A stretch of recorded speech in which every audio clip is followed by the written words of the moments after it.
Jean-Michel Vernochet, bonsoir. Bonsoir. On a récemment assisté à un nouvel épisode de la guerre entre Israël et Gaza. On a vu à quel point l'intensité des combats était haute et combien la situation humanitaire était dramatique. Mais cette guerre, puisque tel est son nom, ne cache-t-elle pas d'autres enjeux?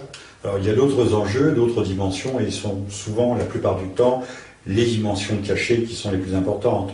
Officiellement, c'était une action dirigée contre le Hamas, organisation, mais en fait gouvernement, puisque c'est le gouvernement élu du peuple palestinien, je le rappelle, en 2006, avec des élections qui ont été voulues par la communauté européenne, qui ont été voulues par Israël et qui ont été voulues également par Washington.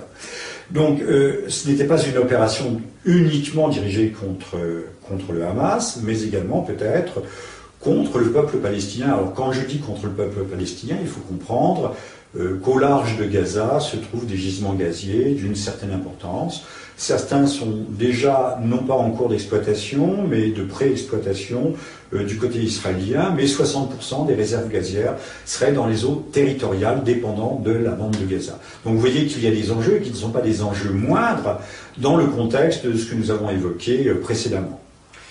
Quand ce gaz a-t-il été découvert ou mis à jour? Alors depuis 2000, depuis l'an 2000, il y a une entreprise qui est British Gas, qui s'est chargée des forages, de l'exploration, et qui a obtenu de l'autorité palestinienne d'ailleurs un contrat d'exploitation et de recherche de 25 ans.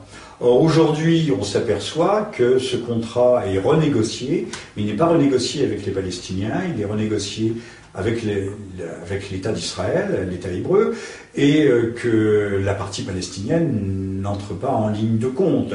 Donc aujourd'hui, on peut supposer, mais peut-être est-ce là un procès d'intention, que les enjeux étant tels que la souveraineté sur ces gisements pourrait être contestée par l'État d'Israël. Parce que légalement, ce gaz relève des eaux territoriales gazaouis, si je vous comprends. Tout à fait palestinienne de Gaza. Je voyais à la télévision d'ailleurs d'anciens colons de Gaza qui attendaient, disant vite que l'armée nous fasse rentrer dans Gaza, c'est-à-dire que nous rentrions chez nous. Alors, il faut peut-être rapprocher cela des propos de M. Olmert qui, il y a quelques semaines ou quelques mois, à la fois reconnaissait que depuis 40 ans, les négociations tournent en rond, ce qui était d'ailleurs tout à fait honorable et qu'il fallait peut-être sortir de ce cercle vicieux, mais également, il disait, la solution consiste peut-être aussi, aujourd'hui ou demain, à déplacer les populations palestiniennes vers la Jordanie. C'est un vieux projet qui revient de façon récurrente, Madame Livni l'a évoqué également, de déplacer et donc, a fortiori ou en conséquence, de récupérer la bande de Gaza et donc de récupérer le pétrole, de même que les enjeux liés au plateau du Golan, on le savait bien, n'étaient pas des enjeux stratégiques, puisque les fusées peuvent passer par-dessus des collines. Mais donc il ne s'agissait pas d'avoir une position dominante qui aurait pu menacer l'État d'Israël. C'était, le Golan étant un château d'eau, c'était les réserves d'eau. Aujourd'hui, l'eau, comme le pétrole, comme le gaz, sont des enjeux absolument vitaux pour un pays.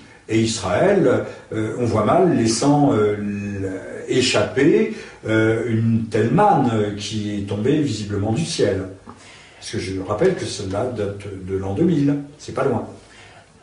L'État hébreu a-t-il exercé des pressions pour empêcher les entreprises occidentales, en particulier British Gas, de négocier avec à ma connaissance pas, mais tout semble indiquer qu'aujourd'hui, la sécurisation de la bande de Gaza pourrait à terme déboucher sur le contrôle du littoral par les forces israéliennes, c'est-à-dire un enclavement renforcé, puisque n'oubliez pas qu'il n'y a pas de port, d'ailleurs il n'y a plus d'aérodrome, l'aérodrome n'a quasiment jamais fonctionné, donc un enclavement renforcé et un contrôle de cette bande littorale. Je pense que c'est un projet qui en tout cas doit être étudié, même si je ne peux pas l'affirmer en totalité.